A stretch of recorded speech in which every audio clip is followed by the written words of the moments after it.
le salon de Monsieur Jacques Deschamps.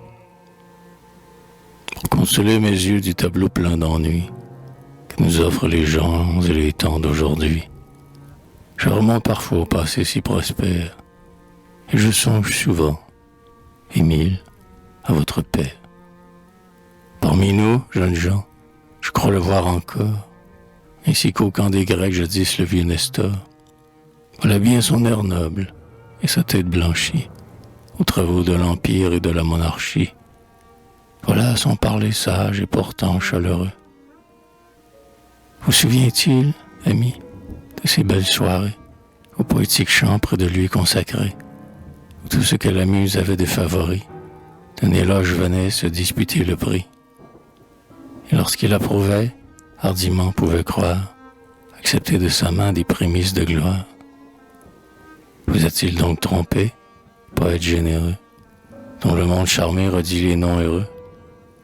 Soumet, Victor Hugo, de Vigny, Lamartine, ruisseau qu'il salua fleuve dès l'origine, astre naissant alors, roi du ciel aujourd'hui. Car votre père, Émile, eut le rare bonheur de voir un siècle mûr et le nôtre en sa fleur, d'avoir, et vous aussi, pour amis du même âge, tout ce qui dans son temps de la gloire eut un gage, tout ce qui mit la main aux grandes œuvres inconnues, dont le nom par Dieu seul se laisse lire à nu. En ces récits charmants et pleins de célatique, comme revivait l'âge philosophique, comme ressuscitaient à sa voix les acteurs de ce drame abouti dans le sang et les pleurs.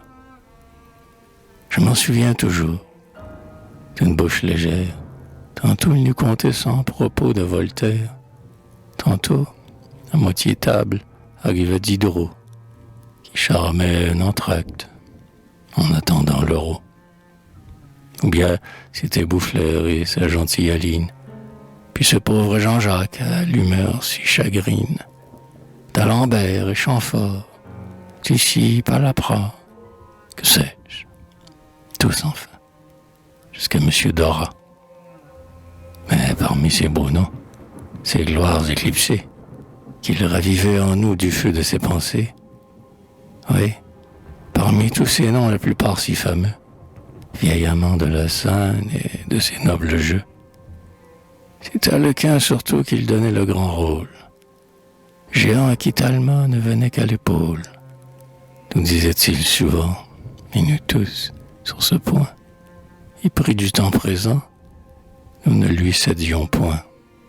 Et de là des débats, des colères charmantes, où son esprit lançait des flammes plus brillantes.